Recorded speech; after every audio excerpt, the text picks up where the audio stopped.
Kumar strongly criticized Hyderabad authorities for allegedly refusing to take action against OIC College. He questioned whether AIMIM leader Akbaruddin Owaisi had any special privileges and demanded to know why officials were targeting small homes built while ignoring alleged violations by OIC owned by structures.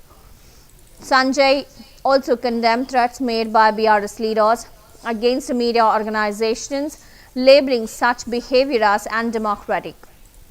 He also accused the government of incompetence for failing to respond to attack on journalists and warned that any assault on the press would be met with the strong retaliation.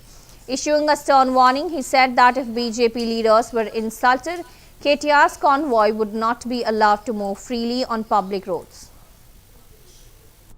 చెరువులు శిఖంలు ఆ ప్రాంతంలో తెలియక కష్టపడి పోగు చేసుకున్న డబ్బులతోని చిన్న చిన్న గుడిసెలు వేసుకుని చిన్న చిన్న ఇళ్లు కట్టుకున్నటువంటి వేలాది గుడిసెలను ఇళ్లను కూల్చేసినటువంటి హైడ్రా అధికారులు వాళ్ళకు నష్టం జరగదట.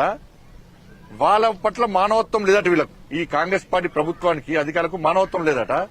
అక్బరుద్దీన్ ఓవైసీ కాలేజీలో మాత్రం 10,000 మంది స్టూడెంట్స్ ఉన్నారట. దాన్ని కూల్స్తే సల్కం చెరువులో ఉంది. అది ఇది నేను చెప్పింది కాదు.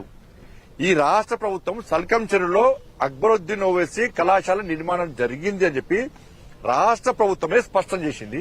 చేసినప్పుడు కూల్చాలనా లేదా మీరు చెప్పండి అన్న. వాళ్ళ గత ఏడాది నోటీస్ ఇచ్చారు.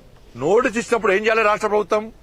ఎంఏం పార్టీ కొమ్ము కాస్తే ఓట్ బ్యాంక్ ఎందుకు కూల్స్తారు? పేదల ఇళ్లకు ప్రాణాలకు విలువ లేదా? పేదల ఆస్తులకు విలువ లేదా? వాళ్ళ పట్ల మీకు మానవత్వం లేదా? ఒక్క ఓవైసీ కుటుంబం పట్లనే మానవత్వం ఉందా? ప్రభుత్వ జాగాలు కబ్జా చేస్తారు. వాళ్ళకు వత్తాల్సి వస్తుంది ప్రభుత్వం. ఓవైసీ కుటుంబానికి ప్రైవేటు జాగాలు కబ్జా చేస్తారు. వాళ్ళకు వత్తాల్సి వస్తుంది ప్రభుత్వం. కరెంటు బిల్లు కట్టరాళ్ళు ఓల్సిటీలా వాళ్ళకు వత్తాల్సి వస్తుంది ప్రభుత్వం. తీవ్రవాదులకు స్థావరాలు ఇస్తారు వీళ్ళు. ఓవైసీ కళాశాలలో విద్యార్థులను తయారు చేస్తున్నారంటే ఎవరైతే తీవ్రవాదులతో సంబంధం లేవో వాళ్ళకు ఉద్యోగాలు ఇస్తుండదు. అలా